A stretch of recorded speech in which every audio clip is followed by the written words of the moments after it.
இந்த வீடியோவில் சங்க இலக்கியத்தில் இருக்கிற 8 தொகையை பற்றி மட்டும் நம்ம பார்க்கலாம். இப்போ அந்த 8 தொகையில் வந்து நற்றிணை குறுந்தொகையில் வந்து கம்மிங் வீடியோஸில் நம்ம போடலாம். இப்போ வந்து 8 தொகையில் வந்து சிம்பிளாக மட்டும் சொல்லிடுறேன்.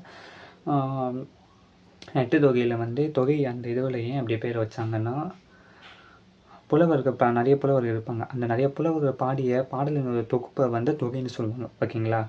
நிறைய புலவர்கள் பாடிய பாடலை வந்து தொகைன்னு சொல்லுவாங்க. நிறைய பாடலுடைய தொகுப்பை வந்து தொகைன்னு சொல்லுவாங்க. ஓகேங்களா? நல்ல கொஞ்சம் நிறைய புலவர்கள் பல புலவர்கள் பாடிய பாடலின் தொகுப்பு தொகை என்பர். அந்த தொகை வந்து 8 தொகை இருக்கிறதுனால தான் அந்த 8 தொகைன்னு வச்சாங்க. அது வந்து சங்க இலக்கியத்தில் இருக்கிறது. ஓகேங்களா? இப்போது 8 தொகையில் இருக்க ஒரு பாடல் நான் சொல்கிறேன். நற்றினை நல்ல குறுந்தொகை 500 ஒத்த 10 ஓங்கு பரிபாடல் கற்றறிந்தார் ஏத்தும் கலியோடு அகம்புறம் என்று இத்திரத்த 8 தொகை. லைட்டாக அது மிஸ்டேக் ஆகிடுச்சு. ஃபர்ஸ்ட் நான் சொல்கிறேன். நற்றினை நல்ல குறுந்தொகை 500 ஒத்த 10 ஓங்கு பரிபாடல் கற்றறிந்தார் ஏத்தும் கலியோடு அகம்புறம் என்று இத்திரத்த 8 தொகை என்று பழம்பாடல் தொகை நூல்கள் 8இன் பெயரையும் கூறுகிறது. ஓகேங்களா?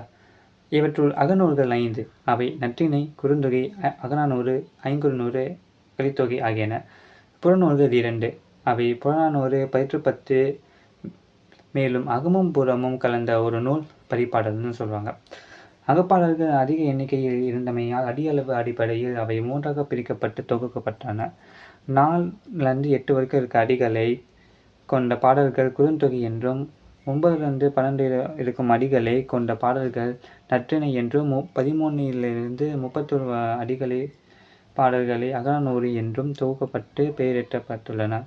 ஐங்குறுநூறு, கலித்தொகை என்ற 2 நூல்களும் திணைக்கு ஒருவர் என திட்டமிட்டு கொண்டு எழுதப்பட்ட பாடல்களின் தொகையாக உள்ளன. அதே போல 10 பாடல்களுக்கு ஒருவர் என எழுதப்பட்ட பாடல்களின் தொகுப்பாகும். புறநானூறு மேற்குறிப்பிட்ட பொருள் அடிப்படையில் பிரிக்கப்பட்ட பாடல்களின் தொகுப்பாக உள்ளது. பரிபாடல் அகமும் புறமும் கலந்த பாடல்கள் அடங்கிய தொகையாக உள்ளது. 374 புலவர்கள் ஒட்டுமொத்த சங்க இலக்கிய பாடல்களையும் பாடியுள்ளதாக பேராசிரியர் சஞ்சீவி குறிப்பிடுவார். பாடிய புலவர் அறியப்பட பாடல்கள் மொத்தம் 102 உள்ளன. நன்றி.